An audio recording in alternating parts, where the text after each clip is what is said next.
নমস্কার বন্ধুরা, আজকের এই ভিডিওতে সেমিকন্ডাক্টর সেক্টরের ভালো ভালো কিছু কোম্পানি নিয়ে আলোচনা করব। হ্যাঁ, বর্তমানে আপনারা স্ক্রিনে যে ছবিটা দেখতে পাচ্ছেন সেটাই হচ্ছে সেমিকন্ডাক্টর। এই সেমিকন্ডাক্টর সেক্টরের পেছনে বা স্টকগুলোর পেছনে বহু মানুষ কিন্তু পাগলের মতো ছুটছে। এর কারণটা হচ্ছে সবাই কিন্তু আশা করি জেনে নিয়েছেন যে সেমিকন্ডাক্টর সেক্টর ফিউচারে ভালোই পরিমাণে গ্রো করতে পারে, এবং আমাদের যদি স্টক মার্কেট থেকে টাকা ইনকাম করতে হয় তাহলে ফিউচারিস্টিক যে সেক্টরগুলো আছে সেই সেক্টরের উপরে ফোকাস করতে হবে। যেমন ধরুন, কিছুদিন আগে 15ই আগস্ট আমাদের স্বাধীনতা দিবসের দিন প্রধানমন্ত্রী যে ভাষণটা দিয়েছে সেই ভাষণটা আমি আপনাদের পড়ে শোনাচ্ছি, যে তিনি সেমিকন্ডাক্টর সেক্টরকে নিয়ে কিভাবে কথা বলছে বা কিভাবে এখানে গ্রোথ আসতে পারে। তিনি বলেছেন, আমি বলছি আজকেরটা, প্রধানমন্ত্রী মোদির স্বাধীনতা দিবসের ভাষণ: এই বছরের শেষ নাগাদ ভারতে তৈরি সেমিকন্ডাক্টর চিপ বাজারে আসবে, বললেন মোদি।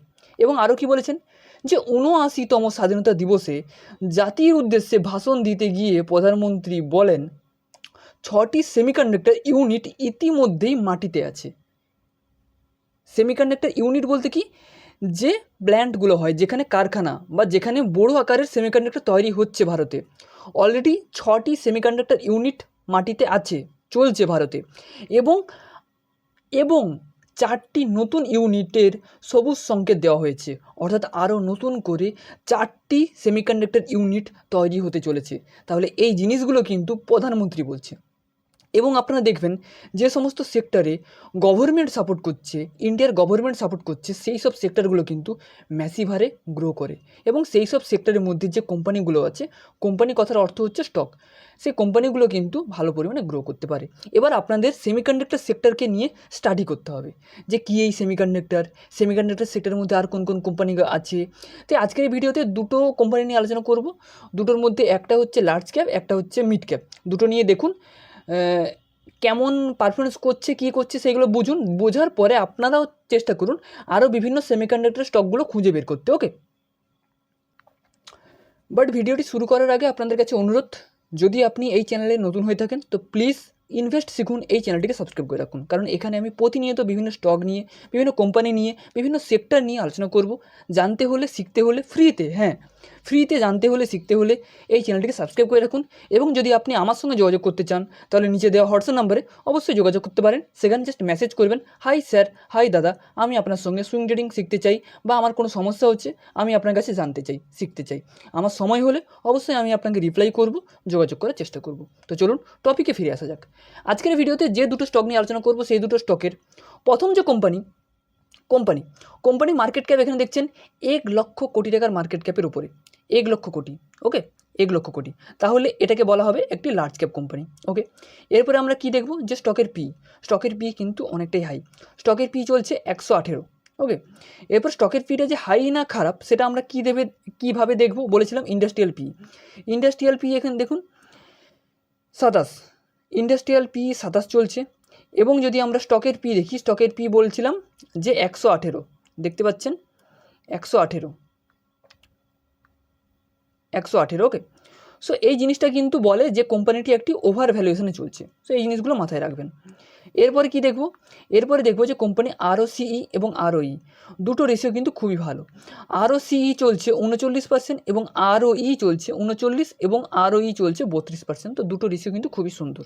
ওকে, এরপরে কি দেখব, যে কোম্পানি ইপিএস কত চলছে, 197, তাহলে এটাও খুবই ভালো। ওকে, আমি আপনাদের জন্য খুঁজে ভালো ভালো শেয়ারগুলোই ভিডিও বানানোর চেষ্টা করছি, কিন্তু কোনোটাই মাথায় রাখবেন যে কোনো বাই সেল করতে বলছি না। সেমিকন্ডাক্টর সেক্টর কীভাবে গ্রো করবে এবং তার মধ্যে থাকা কিছু স্টক নিয়ে আলোচনা করলাম। এরপরে আপনাদের কাজ যে এইগুলো নিয়ে আপনারা রিসার্চ করবেন। আমার কথা ভুলও হতে পারে, এর থেকেও আরও ভালো ভালো কোম্পানি থাকতে পারে। তো সেইগুলো আপনাদের দায়িত্ব, খুঁজে বের করে আপনারা নিজে রিসার্চ করে তবে ইনভেস্টমেন্ট করবেন। ওকে, আমি আপনাদের বাই সেল করতে বলছি না।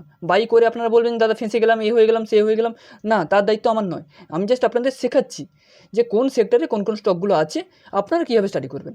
ওকে, এরপরে দেখব যে ডেট দেখার জন্য ডেট টু ইকুইটি দেখতে হবে। দেখুন, একটা বড় কোম্পানিতে যদি আমি সাধারণ দেখি যে 671 কোটি টাকা ডেট আছে, তাহলে আমার বড় মনে হবে। কিন্তু ডেট টু ইকুইটি যেন একের থেকে কম হয়, এখানে কত 0.22, তাহলে কোম্পানিটি কিন্তু খুব সুন্দর জায়গাতে আছে, ডেট টু ইকুইটি খুব সুন্দর ম্যানেজ আছে। ওকে, এরপরে আমরা কি দেখব যে সেলস গ্রোথ, প্রফিট গ্রোথ। আগের ভিডিওতে দেখেছি সেলস গ্রোথ কত 115%, প্রফিট গ্রোথ কত 98%। তো দুটো রেশিও খুবই সুন্দর।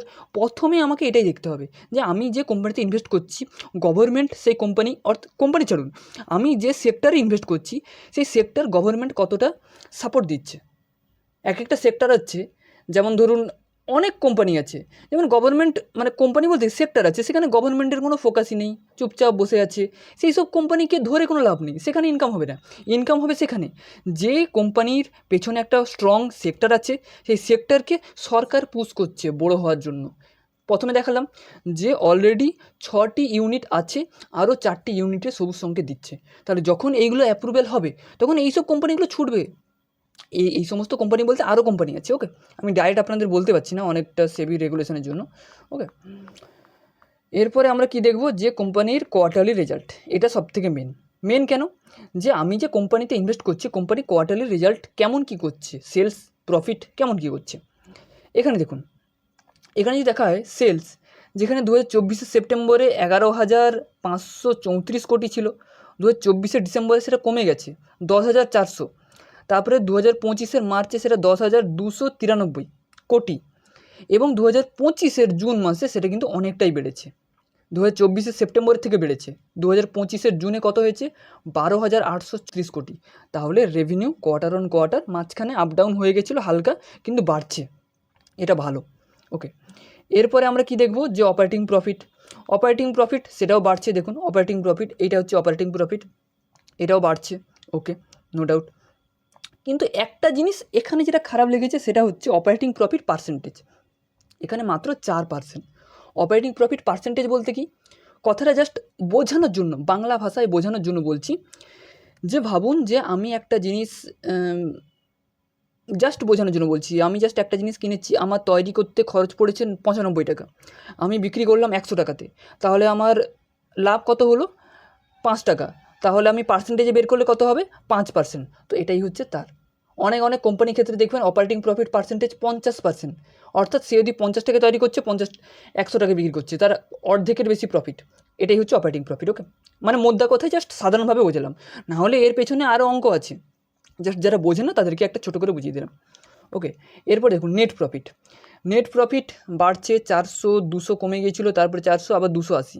এবারে আপনারা বলবেন এখানে তো 400 আগের কোয়ার্টারে 465, সেখান থেকে 280, মানে এই কোয়ার্টারে 280, তাহলে নিশ্চয়ই অনেকটা ডাউন।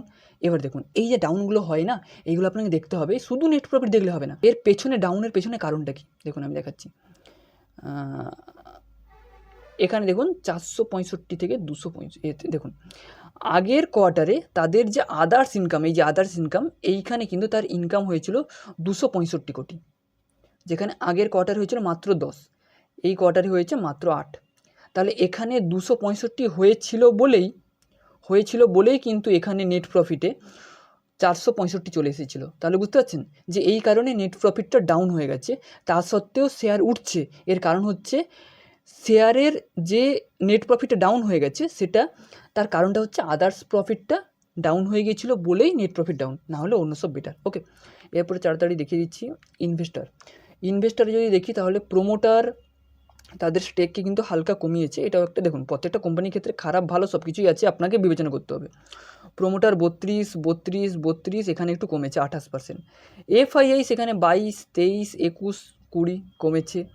এখানে ডিআইআই কিন্তু বাড়িয়েছে, দেখুন ডিআইআই এখানে 23 থেকে 22, আবার 26, মানে ডিআইআই ম্যাসিভ পরিমাণে কিনেছে, এটা একটা ভালো দিক, ওকে। তো সব মিলিয়ে এই কোম্পানির সবগুলোর রেশিও কিন্তু খুবই ভালো। কোম্পানির নাম হচ্ছে ডিকসন টেকনোলজি, কোনো বাইসেল নয়, জাস্ট এডুকেশনাল পারপাস। এই কোম্পানি কিন্তু সেমিকন্ডাক্টর সেক্টরের মধ্যে লার্জ ক্যাপ কোম্পানি, ভালোই পরিমাণে কাজ করছে। আপনারা এই কোম্পানিকে স্টাডি করুন, ওয়াচ লিস্টে রাখুন, নজরে রাখুন, যদি ভালো লাগে তবেই আপনি নিজে রিসার্চ করে তবেই বাই করবেন, আমি কোনো বাইসেল করতে বলছি না, ওকে। এরপর চলুন দ্বিতীয় যে কোম্পানি, সেই কোম্পানি নিয়ে আলোচনা করছি, সেটাও কিন্তু একটি মিড ক্যাপ কোম্পানি, সেও কিন্তু সেমিকন্ডাক্টর সেক্টরের মধ্যে দারুণ একটি কোম্পানি। এখানে দ্বিতীয় যে কোম্পানিটাকে নিয়ে আলোচনা করব, তার মার্কেট ক্যাপ বর্তমানে 42,000 কোটি, অর্থাৎ আগেরটা ছিল 1 লক্ষ কোটি, এখন হচ্ছে 42 কোটি, তার অর্ধেকের থেকেও কম, অর্থাৎ এটা একটা মিড ক্যাপ কোম্পানি, ওকে।